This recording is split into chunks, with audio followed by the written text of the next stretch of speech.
Welcome to science गुरु आसाम। मैं शाहिकुल sir सकलोके स्वागतम जनाइছোঁ। আজি আমি क्लास 10 जेनेरेल साइंसर अध्याय 4 कार्बन और यार যৌগ कार्बन एंड इट्स कम्पाउंड्स এই चैप्टारर प्रिवियस इयारर क्वेश्चन आमी सल्व करिम। 2015 পৰা 2020 লৈকে जिमान क्वेश्चन आइছিল गोटेइखिनि आमी सल्व करिम। जिखिनि 2022 SSLC परीक्षात सिलेबासत दिसे सेबार फाলৰ পৰা সেইখিনি আমি আলোচনা কৰিম।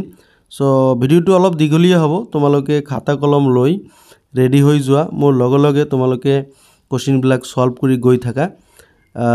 সো তোমালোকে খাতা কলম লৈ ৰেডি হৈ যোৱা।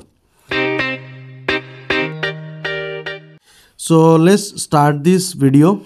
ফাৰ্স্ট কোশ্চিনটো চোৱা, লোহা জোৰা দিয়া সময়ত ওয়েল্ডিং যেতিয়া কৰে অক্সিজেন আৰু ইথাইনৰ মিশ্ৰণ দহন কৰা হয়। ইথাইনৰ লগত বায়ুৰ মিশ্ৰণ কিয় ব্যৱহাৰ কৰা নহয়? সো এইটো ইম্পৰ্টেণ্ট কোশ্চিন। এই কোশ্চিন 2015তো আহিছিল, 19তো আহিছে। So this year also it is important.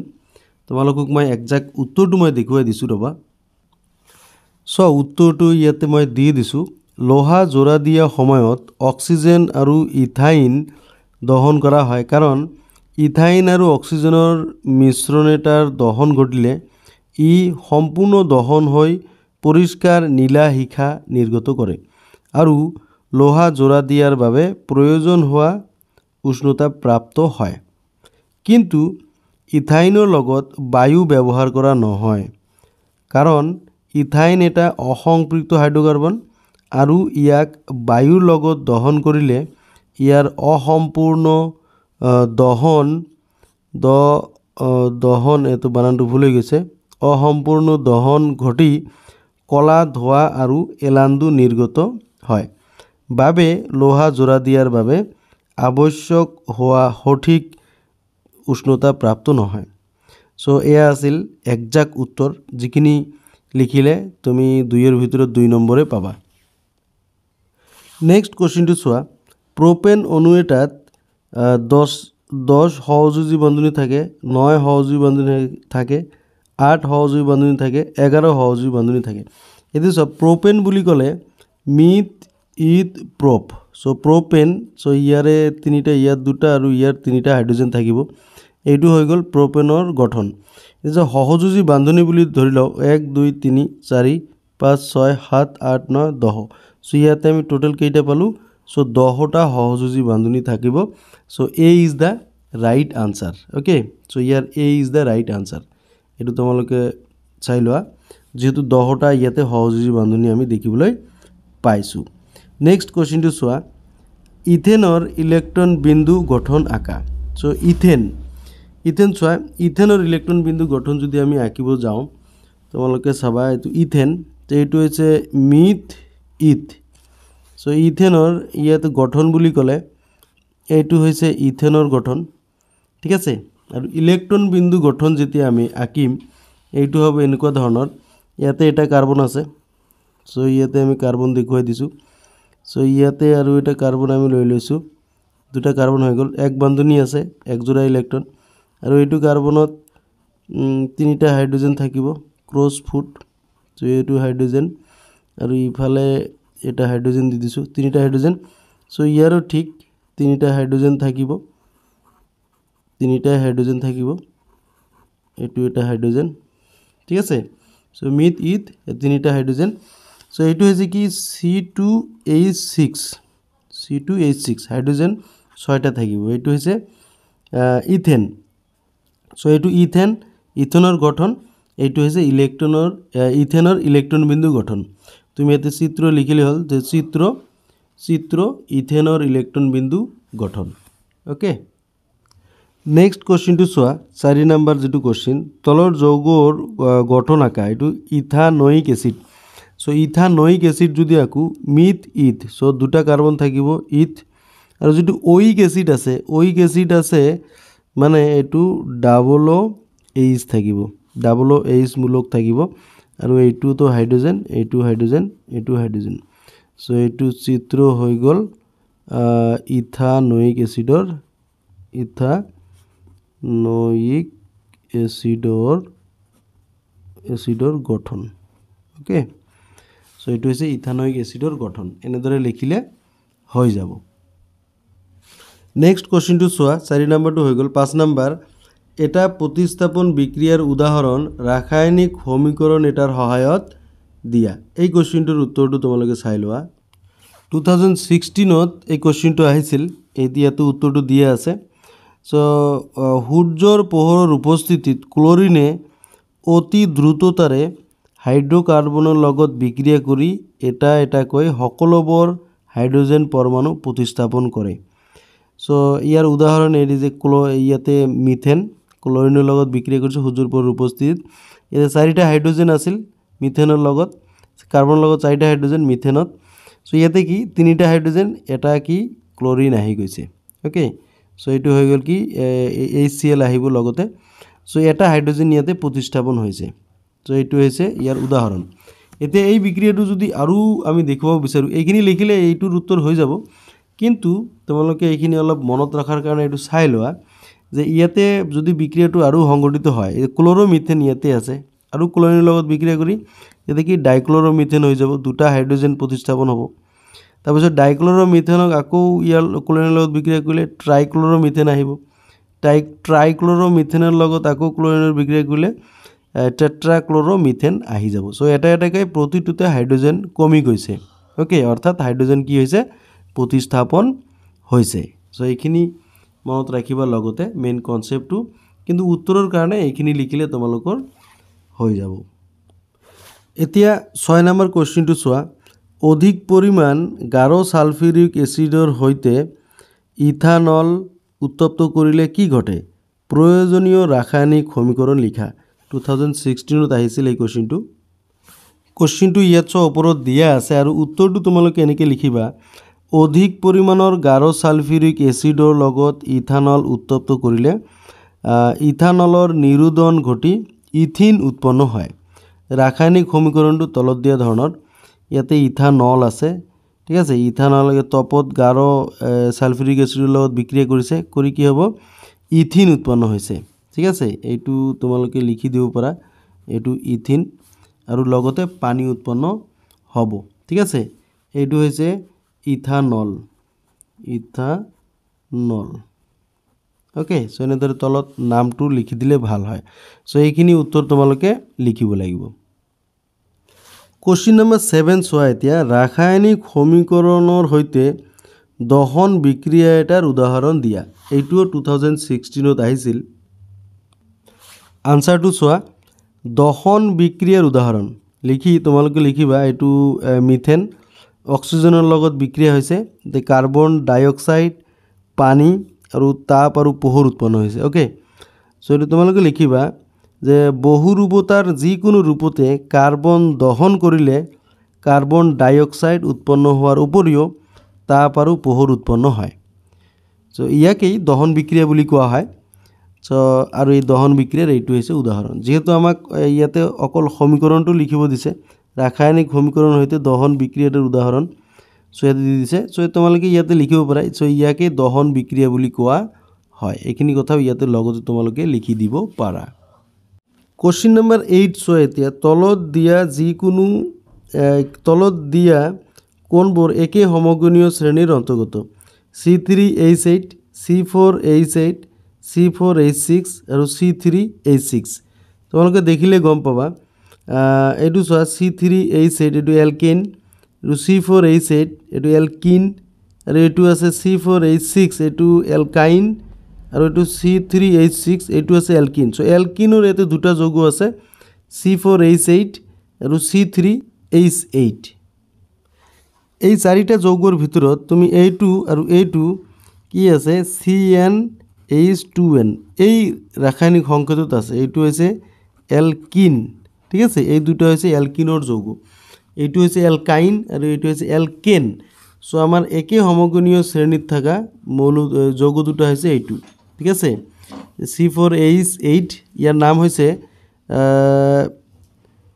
এইটো হৈছে বিউটিন আৰু এইটো হৈছে প্ৰপিন ওকে সো এই দুটা একে সমগনীয় শ্ৰেণীত অন্তৰ্ভুক্ত এতিয়া কোশ্চেন নম্বৰ 9 চোৱা সাইক্লোপেণ্টেনৰ সংকেত আৰু ইলেক্ট্ৰন বিন্দু গঠন লিখা। সাইক্লোপেণ্টেন বুলি কৈছে, মই তোমালোকক আঁকি দেখুৱাই দিছোঁ ৰ'বা। সাইক্লোপেণ্টেনৰ গঠন এনেকুৱা ধৰণৰ হ'ব, ইয়াতে 5টা কাৰ্বন থাকিব। চ' ইয়াতে 3টা হৈ গ'ল, 4 আৰু ইয়াতে 5টা, এইটো হৈ গ'ল সাইক্লোপেণ্টেন। প্ৰতিটোতে 2টাকৈ হাইড্ৰজেন থাকিব, ঠিক আছে। প্ৰতিটোতে কি 2টাকৈ হাইড্ৰজেন থাকিব, ইয়াতেও 2টা থাকিব হাইড্ৰজেন, আৰু ইয়াতেও কি থাকিব 2টা হাইড্ৰজেন থাকিব। এইটো হৈ গ'ল কি সাইক্লোপেণ্টেন। সাইক্লোপেণ্টেনৰ গঠন। কিন্তু এটা ইলেক্ট্ৰন বিন্দু গঠনো আঁকিব লাগিব। সাইক্লোপেণ্টেনৰ সংকেত কৈছে, চ' সংকেত চোৱা ইয়াতে কি হ'ব, C5H কিমান হ'ব, প্ৰতিটোতে 2টাকৈ আছে 10 হ'ব। চ' সাইক্লোপেণ্টেনৰ সংকেত হ'ব এইটো C5H10। এইটো হৈ যাব গঠন, কিন্তু আমাক গঠনটো দিয়া নাই, আমাক কৈছে কি ইলেক্ট্ৰন বিন্দু গঠন আঁকিব দিছে। ইলেক্ট্ৰন বিন্দু গঠনটো ভেৰি চিম্পল। চ' এইটো প্ৰথমতে ছাপ'জ এইটো এটা কাৰ্বন আমি ইয়াতে আঁকি ল'লোঁ। চ' এইটো কাৰ্বনৰ লগত ইয়াতে এটা কাৰ্বন থাকিব, এইটো এক বান্ধনী আছে, ঠিক আছে। আৰু ইয়াৰ লগত ইয়াতে এটা কাৰ্বন থাকিব, এইটো কাৰ্বন এক বান্ধনী আছে। আৰু ইয়াতে কি, আৰু ইয়াতে এটা কাৰ্বন, ইয়াতে ইয়াৰ লগত আৰু এটা কাৰ্বন আমি ইয়াতে দি দিওঁ, ইয়াৰ লগত এইটোৰ লগত এক বান্ধনী থাকিব, এইটো কাৰ্বন। আৰু এইটোৰ লগত আৰু কি, এইটোৰ লগত কি, আৰু এটা ইয়াতে এই 2টা মিলি এটা দি দিওঁ কাৰ্বন, ঠিক আছে। চ' কাৰ্বন কেইটা হ'ল 5টা, 1 2 3 4 5, মিথ ইথ প্ৰপ বিউট পেণ্ট। আৰু প্ৰতিটোতে 2টাকৈ হাইড্ৰজেন থাকিব। চ' এইটো 2টা হাইড্ৰজেন, এটা ক্ৰছটিক হাইড্ৰজেন, 2টা ক্ৰছটিক। চ' ইয়াতে 2টা হাইড্ৰজেন থাকিব, এইটো ক্ৰছটিক, এইটো হাইড্ৰজেন ক্ৰছটিক। চ' ইয়াতেও 2টা হাইড্ৰজেন, এইটো ক্ৰছটিক, ইয়াতেও 2টা হাইড্ৰজেন, এইটো ক্ৰছটিক। মানে এক বান্ধনী মানে একজোৰ ইলেক্ট্ৰন। চ' ইয়াতেও হাইড্ৰজেন এটা থাকিব, এটা নহয় 2টা হাইড্ৰজেন থাকিব। চ' ইয়াতেও কি থাকিব 2টা হাইড্ৰজেন থাকিব। এইটো হৈছে কি সাইক্লোপেণ্টেনৰ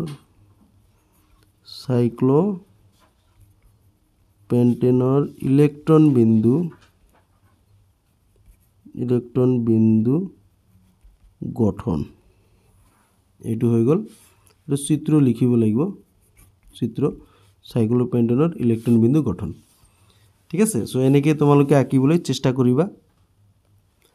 নেক্সট কুৱেশ্যন চোৱা, কুৱেশ্যন নম্বৰ 10, ব্ৰহ্মপেণ্টেনৰ গঠন চিত্ৰ আঁকা। 2017 আহিছিল। ইয়াতে চোৱা ইলেক্ট্ৰন বিন্দু কোৱা নাই, অকল গঠন চিত্ৰৰ কথা কৈছে। আমি গঠন চিত্ৰ আঁকিম ইয়াত। আমাক কৈছে ব্ৰহ্মপেণ্টেন। চ' প্ৰথমে তুমি পেণ্টেন আঁকি লোৱা, myth eth prop বিউট pant. Pant মানে 5টা কাৰ্বন থাকিব, অ'কে। চ' ইয়াতে প্ৰতিটোতে ইয়াতে হাইড্ৰজেন থাকিব, চবতে হাইড্ৰজেন থাকিব, ইয়াতে 3টা হাইড্ৰজেন থাকিব। ইয়াতে অকল কি এটা ব্ৰমিন দিলে এইটো ব্ৰহ্মপেণ্টেন হৈ গ'ল। চবতে হাইড্ৰজেন তুমি দি দিয়া, চবতে হাইড্ৰজেন, অ'কে। চ' এইটো হৈ গ'ল হাইড্ৰজেন। চ' ইয়াতে চোৱা কি 1 2 3 4 5, কিমান C কিমান আছে 5 আছে। হাইড্ৰজেন কিমান আছে ইয়াতে 11 আছে, হাইড্ৰজেন 11 আছে, আৰু ব্ৰমিন আছে। এইটো হৈ গ'ল ব্ৰহ্মপেণ্টেন চিত্ৰ। এইটো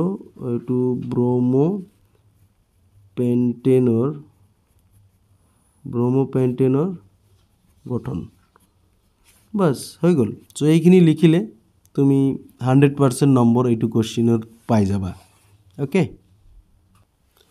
নেক্সট কুৱেশ্যনটো চোৱা, কুৱেশ্যন নম্বৰ 11, আয়নীয় যৌগৰ গলনাংক কিয় বেছি? চ' এই কুৱেশ্যনটো এইটো চেপ্টাৰ 3 ধাতু আৰু অধাতুৰ হয়। চ' এইটো ইয়াতে আমি আনচাৰ নকৰোঁ। চ' কুৱেশ্যন নম্বৰ 12টো চোৱা, তলৰ যৌগবোৰৰ নামবোৰ লিখা। ইয়াতে চোৱা যৌগ কি দিয়া আছে, যৌগ দিয়া আছে ইয়াত C3H2Br, C3H2Br। চ' মিথ ইথ, চ' ব্ৰমিন আছে, এইটো হৈ যাব ব্ৰমো ইথেন, অ'কে। চ' এই যৌগটোৰ নাম হৈছে ব্ৰমো ইথেন। আৰু ইয়াতে চোৱা, ইয়াতে কাৰ্বন আছে, দুইফালে হাইড্ৰজেন আছে, ইয়াতে ওপৰত দুইফালে ডাবল বণ্ডত অক্সিজেন আছে। সো এইটো এলডিহাইড মূলক হ'ব। সো ইয়াৰ নাম হ'ব মিথানেল। ওকে, সো ইয়াৰ নাম হ'ব মিথানেল আৰু এইটো হৈ যাব ব্ৰমো ইথেন। সো এই দুটাত নাম হৈ গ'ল। 2018ত আহিছিল। কোশ্চিন নম্বৰ 13 এতিয়া আমি আলোচনা কৰিম। ইথানলক ইথানয়িক এচিড লৈ ৰূপান্তৰ কৰাটো কিয় এটা জাৰণ বিক্ৰিয়া? 2018ত আহিছিল। ইথানলক ইথানয়িক এচিড লৈ ৰূপান্তৰ কৰাটো কিয় এটা জাৰণ বিক্ৰিয়া? এই কোশ্চিনটো 2018ৰ লগতে 2015তো এই কোশ্চিনটো আহিছিল। উত্তৰটো চোৱা, ইথানলক ইথানয়িক এচিড লৈ ৰূপান্তৰ কৰাটো এটা জাৰণ বিক্ৰিয়া, কাৰণ বিক্ৰিয়াটোত অক্সিজেন যুক্ত হয় আৰু হাইড্ৰোজেন অপসৰণ হয়। অক্সিজেন যুক্ত হয়, হাইড্ৰোজেন অপসৰণ হয়, দুটা ক্ষেত্ৰতে জাৰণ বিক্ৰিয়া সংঘটিত হোৱা বুলি ক'ব পাৰি। সো বিক্ৰিয়াটো তলত দিয়া ধৰণৰ, এই যে এইটো হৈছে ইথানল। সো ইথানলত কি ক্ষাৰকীয় পটাছিয়াম পাৰমেংগনেট নাইবা আম্লিক পটাছিয়াম ডাইক্ৰোমেটৰ উপস্থিত উত্তপ্ত কৰিলে, ইয়াৰ লগত উত্তপ্ত কৰিলে কি ইথানয়িক এচিড উৎপন্ন হয়, CH3COOH, ইথানয়িক এচিড উৎপন্ন হয়। সো বিক্রিয়াটো ক্ষারকীয় পটাসিয়াম পারম্যাঙ্গনেট নাইবা আম্লিক পটাসিয়াম ডাইক্ৰোমেটৰ উপস্থিত সংঘটিত হয়। ইয়াত পটাসিয়াম পাৰম্যাঙ্গনেট আৰু পটাসিয়াম ডাইক্ৰোমেট জাৰক পদাৰ্থ হিসেবে কাম কৰে। সো এইখিনি তোমাৰ লিখিলে একজাক্ট উত্তৰটো হৈ যাব। কোশ্চিন নম্বৰ 14টো চোৱা তোমালোকে, বিউটাননৰ গঠন চিত্ৰ আঁকা 2018ত আহিছিল। সো বিউটানন বুলি কৈছে। বিউটানন ইয়াতে চোৱা মিথ ইথ প্ৰপ বিউট। এতিয়া বিউটানন বুলি যদি কৈছে, ইয়াত মানে কিটোন মূলক এটা থাকিব লাগিব। সো এইটো ডাবল বন্ডত অক্সিজেন। সো বাকিবোৰ তুমি হাইড্ৰোজেনেৰে পূৰণ কৰিব লাগিব। সো ইয়াতে 3টা হাইড্ৰোজেন থাকিব। ওকে, সো ইয়াতে 4টা হৈ আছে। সো ইয়াতে কি 2টা হাইড্ৰোজেন থাকিব। সো আৰু ইয়াতে 3টা হাইড্ৰোজেন থাকিব। সো এইটো হৈ গ'ল বিউটাননৰ গঠন। এইটো চিত্ৰ বিউটাননৰ গঠন। ঠিক আছে, মিথ ইথ প্ৰপ বিউট। এইটো 4টা কাৰ্বনটো থাকিব লাগিব। আৰু এই অক্সিজেনটো তুমি ইয়াতো দিব পাৰা, ইয়াতো দিব পাৰা, কোনো অসুবিধা নাই। সো যিকোনো মাজৰ দুটাৰ যিকোনো এটা দিলে হৈ গ'ল। সো এইটো যিহেতু কিটোন মূলক আছে, যে বিউটানন। ওকে, সো এইটো হৈ যাব ইয়াৰ গঠন। নেক্সট কোশ্চিনটো চোৱা, কোশ্চিন নম্বৰ 15, তলৰ কোনবিলাক হাইড্ৰকাৰ্বনে যোগাত্মক বিক্ৰিয়া দেখুৱায়? সো ইয়াতে যোগাত্মক বিক্ৰিয়াৰ কনচেপ্টটো তুমি জানিব লাগিব। সো যোগাত্মক বিক্ৰিয়াত কি হয়, অসংপৃক্ত হাইড্ৰকাৰ্বনত হাইড্ৰোজেন যুক্ত হৈ কি সংপৃক্ত হাইড্ৰকাৰ্বন উৎপন্ন হয়। সো অসংপৃক্ত হাইড্ৰকাৰ্বন হৈছে যেনেকৈ দ্বিবান্ধনী বা ত্ৰিবান্ধনী থকা যিবিলাক হাইড্ৰকাৰ্বন, অৰ্থাৎ এলকিন আৰু এলকাইন যিবিলাক আছে, এইবিলাকে যোগাত্মক বিক্ৰিয়াত দেখুৱাব। অৰ্থাৎ তাত হাইড্ৰোজেন যুক্ত হৈ সংপৃক্ত হাইড্ৰকাৰ্বন উৎপন্ন কৰিব। সো এইকেইটা যিখিনি দিয়া আছে, এইটো নহ'ব, এইটো হৈছে এলকিন যৌগ, এইটো হৈছে এলকিন। ঠিক আছে, C3H8। So Elgin. সো এই যৌগটোৱে যোগাত্মক বিক্ৰিয়া দেখুৱাব। আৰু এইটো C3H6, সো এইটো নহয়, C3H8 এইটোও নোৱাৰিব, C3H6 এইটোৱে কৰিব। এইটো হৈছে এলকিন আৰু C2H2 এইটোৱে কৰিব। অ'কে, সো ইয়াতে দুটা অকলে কৰিব। এই যৌগকেইটাৰ ভিতৰত অকল C3H6 আৰু C2H2, সো এই দুটাই যোগাত্মক বিক্ৰিয়া দেখুৱাব। কাৰণ ইয়াতে কি এটা দ্বিবান্ধনী থাকিব আৰু ইয়াতে এটা ত্ৰিবান্ধনী থাকিব। অৰ্থাৎ এইকেইটাৰ ভিতৰত, এই 5টাৰ ভিতৰত এই দুটাই হৈছে অসংপৃক্ত হাইড্ৰকাৰ্বন। অ'কে, সো এইবিলাকে যোগাত্মক বিক্ৰিয়া দেখুৱাব। সো 2019ত এইটো আহিছিল। এতিয়া নেক্সট কোশ্চিনটো চোৱা, কোশ্চিন নম্বৰ 16, তলৰ যৌগসমূহৰ নাম লিখা। সো এইটো 1 নম্বৰ 2 নম্বৰ দুটা দিয়া আছে। ইয়াতে তোমালোকে চোৱা, ইয়াতে 3 বান্ধনী দিয়া আছে আৰু ইয়াতে চোৱা 2 বান্ধনী দিয়া আছে। সো 3 বান্ধনী থকা অৰ্থত এইটো এলকাইনৰ যৌগ হয়। তোমালোকে চোৱা কাৰ্বন এতিয়া কেইটা আছে, 1 2 3 4 5, 5টা কাৰ্বন আছে। অৰ্থাৎ myth eth prop বিউট pant. So ইয়াৰ নাম হ'ব পেণ্টাইন। ওকে, ইয়াৰ নাম হ'ব কি পেণ্টাইন। আৰু ইয়াতে 2 নম্বৰ চোৱা, ইয়াতে কি ডাবল বন্ডত অক্সিজেন আছে, অৰ্থাৎ এইটো এলডিহাইড আছে। ঠিক আছে, so myth eth prop, so এইটো হৈছে প্ৰপানেল। যিহেতু এলডিহাইড আছে, এইটো হৈ যাব প্ৰপানেল CHO মূলক আছে সো এইটো হৈ যাব প্ৰপানেল সো কোশ্চেন নাম্বাৰ 16 যেটো আছে এইটোৰ ইয়াৰ 1 নাম্বাৰ হ'ব প্ৰোপাইন মিথিল প্ৰোবিউট পেন্ট এটো পেন্টাইন ঠিক আছে আৰু 2 নম্বৰৰ ইয়াৰ নাম হ'ব মিথিল প্ৰোপানেল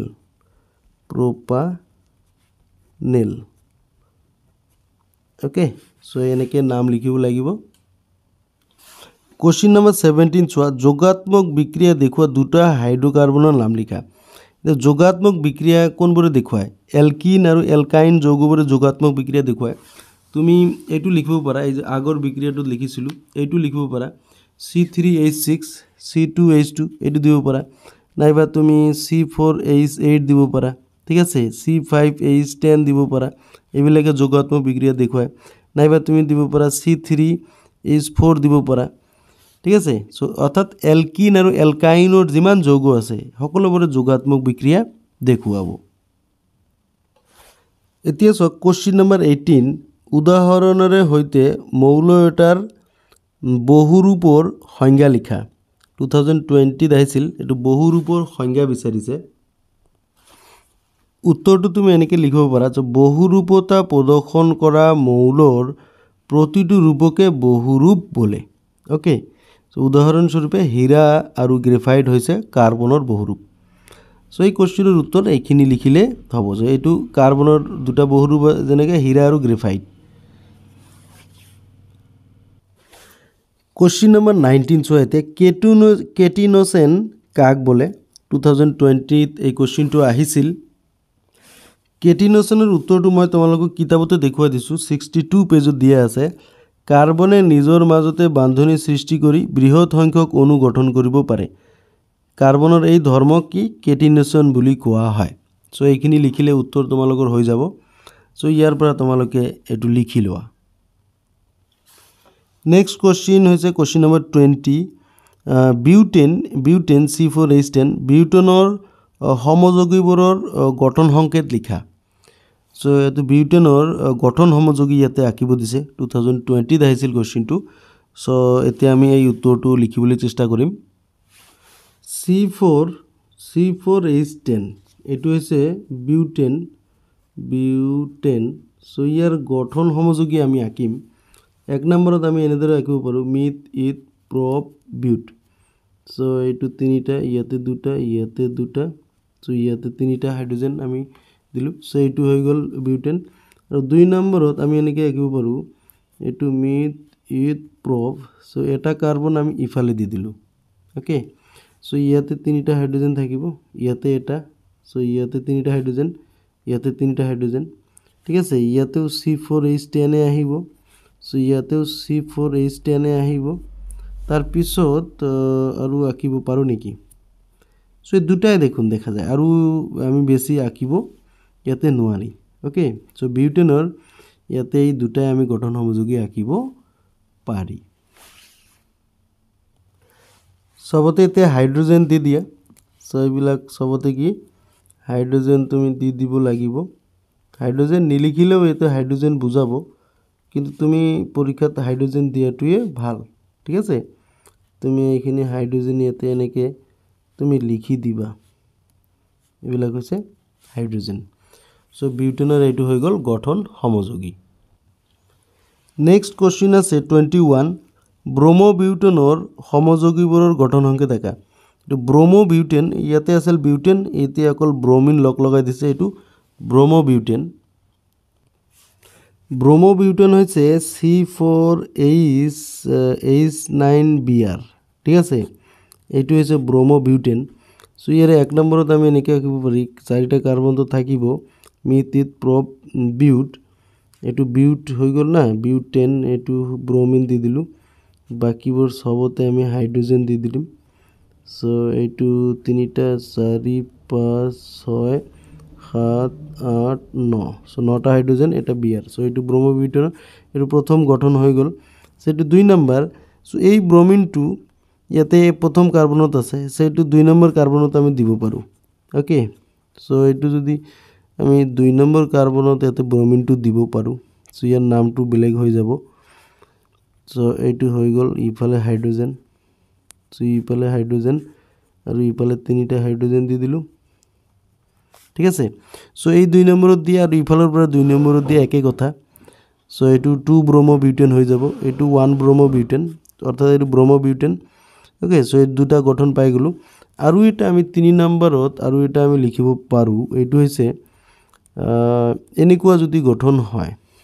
সো ইয়াতে সবতে হাইড্ৰোজেনে দি দিওঁ। ঠিক আছে, ইয়াতে আমি হাইড্ৰোজেন দি দিওঁ, হাইড্ৰোজেন।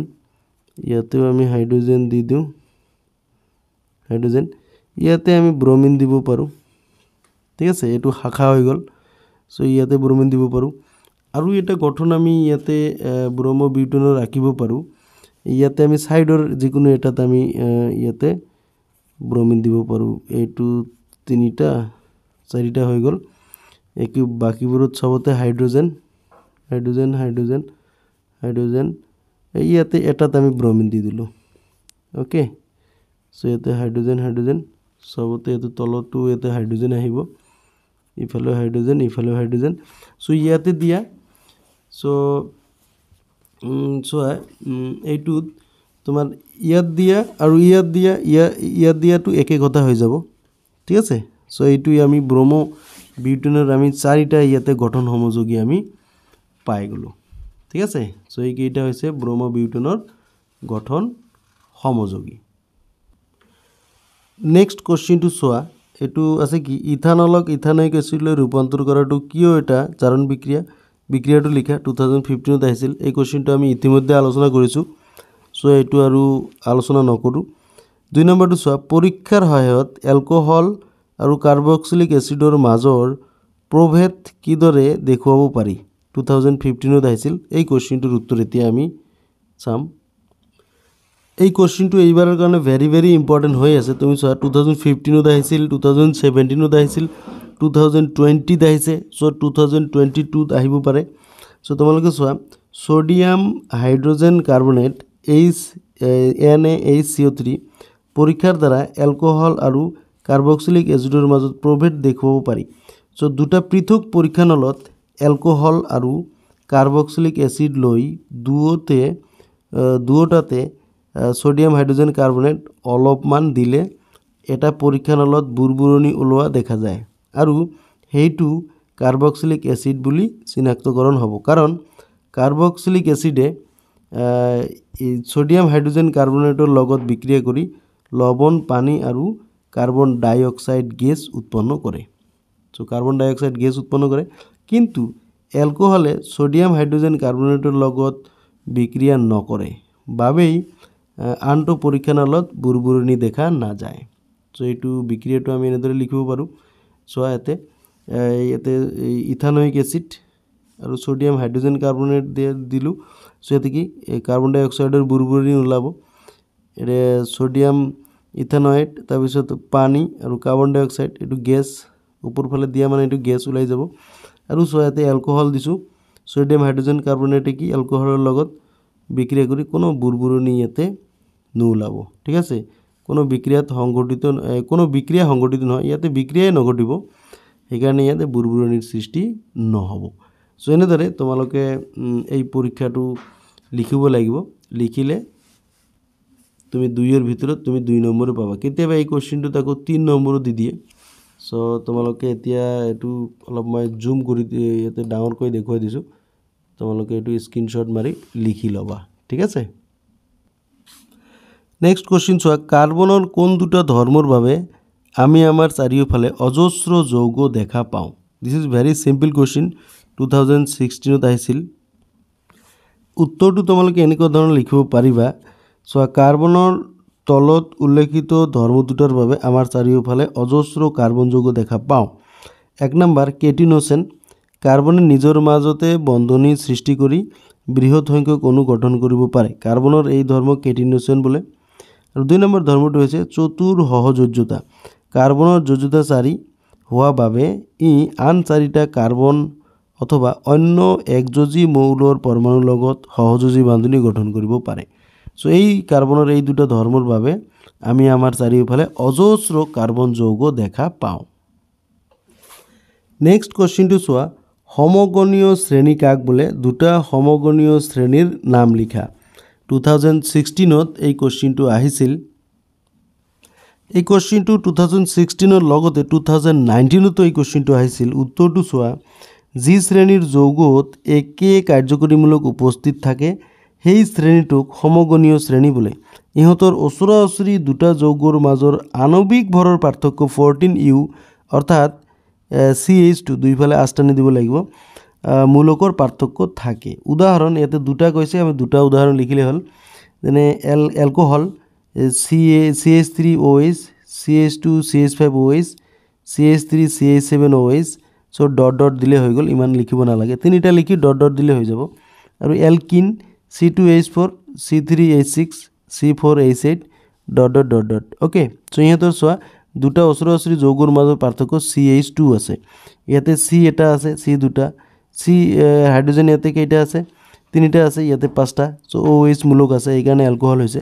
ইয়াতে চোৱা এলকিনত কি? ইয়াতে C2, ইয়াতে C3, H4, H6, চ' পাৰ্থক্য কি? CH2 অৰ্থাৎ 14U আণৱিক ভৰৰ পাৰ্থক্য। চ' এই দুটা উদাহৰণ লিখিলে হৈ গ'ল। অ'কে, চ' এইটো হৈছে সমগণীয় শ্ৰেণী।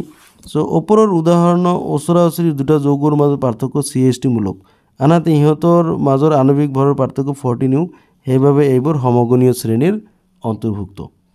চ' এইখিনি লিখিলে তুমি ইয়াতে 2ৰ ভিতৰত 2 নম্বৰে পাবা। নেক্সট কুৱেশ্যন নম্বৰ 5টো চোৱা, তলৰ কোনটো হাইড্ৰজেনে যোগাত্মক বিক্ৰিয়া দেখুৱায়? চ' এনেকুৱা ধৰণৰ কুৱেশ্যন কিন্তু বাৰে বাৰে আহি আছিল। চ' তোমালোকে চোৱা, প্ৰথমটো নেদেখুৱাব যিহেতু এইটো এলকেন। চ' C3H6 এই দেখুৱাব এলকিন যৌগ, ডাবল বণ্ড থাকিব। তাৰপিছত C2H4 এইটো নেদেখুৱাব, C2H4 এইটো দেখুৱাবতো। C2H4 এইটো ইথিন, চ' মিথ ইথিন, চ' এইটো এলকিন যৌগ, এইটো দেখুৱাব।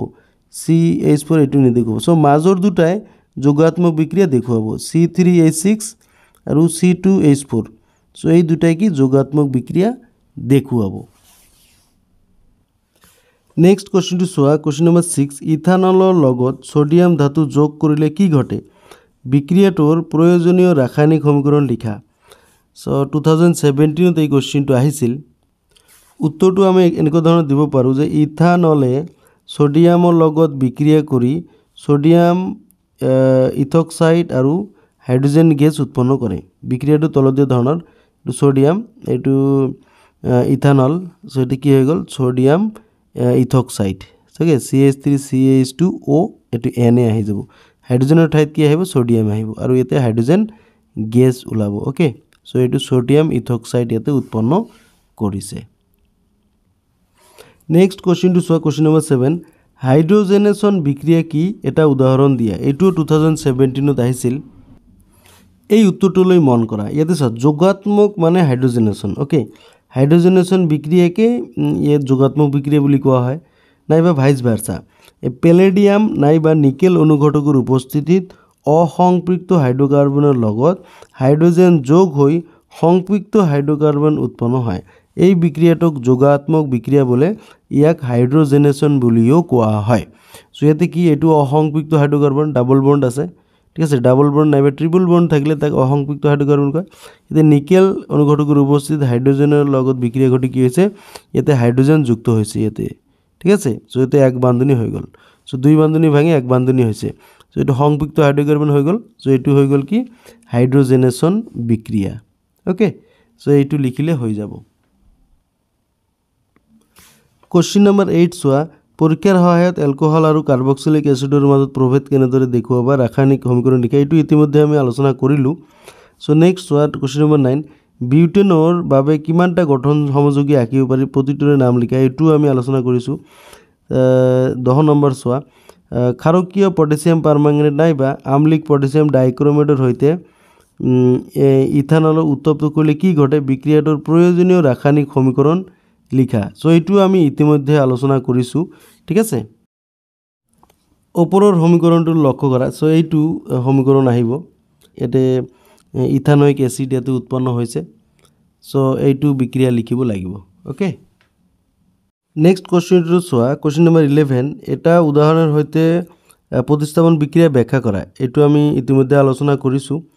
সো কোশ্চেন নম্বৰ 12 সোডিয়াম কাৰ্বনেটৰ সৈতে ইথানয়িক এসিডে বিক্ৰিয়া কৰিলে কি কি বিক্ৰিয়াজাত পদাৰ্থ উৎপন্ন হয় এইটো আমি আলোচনা কৰিছোঁ।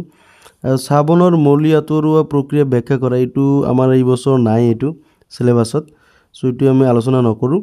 নেক্সট হয় ষ্টাৰীভৱন বিক্ৰিয়া কি এইটোও অমিট কৰিছে। নেক্সট হয় কি আছে তলত দিয়া যৌগবোৰৰ গঠন চিত্ৰ আঁকা আৰু হেক্সানেল আৰু প্ৰপানন।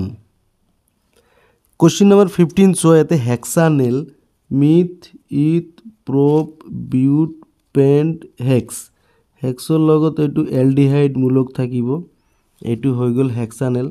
ইয়াতে দুটা হাইড্ৰজেন, সো ইয়াতে দুটা হাইড্ৰজেন, তাৰপিছত ইয়াতে কেইটা দুটা হাইড্ৰজেন থাকিব, সো ইয়াতে দুটা হাইড্ৰজেন থাকিব আৰু শেষৰ এইফালে তিনিটা হাইড্ৰজেন থাকিব। এইটো হৈছে হেক্সানেলৰ গঠন myth eth prop বিউট pant hex, এইটো এলডিহাইড মূলক থাকিব। 2 নম্বৰত কি আছে 2 নম্বৰত প্ৰপানন, প্ৰপানন মানে ketone myth eth prop, so প্ৰপানন এইটো কিটন থাকিব।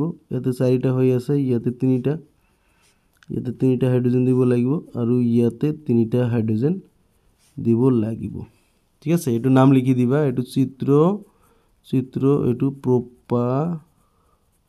প্ৰপাননৰ গঠন আৰু এইটো চিত্ৰ লিখিব লাগিব চিত্ৰ এইটো কি হেক্সানেলৰ গঠন, হেক্সানেলৰ গঠন। ওকে, এনেদৰে লিখি দিব লাগে চিত্ৰত। এতিয়া নেক্সট কোশ্চেন চোৱা সমগণীয় শ্ৰেণীক আগ বোলে এইটো ইতিমধ্যে আলোচনা কৰিলোঁ। ইথানয়িক এসিডে কাৰ্বনেট আৰু হাইড্ৰজেন কাৰ্বনেটৰ লগত বিক্ৰিয়া কৰে, ৰাসায়নিক সমীকৰণ লিখা। সো এই কোশ্চেনটো অমিট কৰিছে যদিও মই তোমালোকক দেখুৱাই দিছোঁ, চাবা এইটো আনসাৰ ইয়াৰ। সো ইয়াতে চোৱা ইথানয়িক এসিডে এইটো ইথানয়িক এসিডে কাৰ্বনেট আৰু হাইড্ৰজেন কাৰ্বনেট, সোডিয়াম কাৰ্বনেট আৰু সোডিয়াম হাইড্ৰজেন কাৰ্বনেট দি আছে বিক্ৰিয়া কৰি এটা কি সোডিয়াম ইথক্সাইড ইয়াতে উৎপন্ন কৰে, লগতে কাৰ্বন ডাইঅক্সাইড গেছ উৎপন্ন কৰে।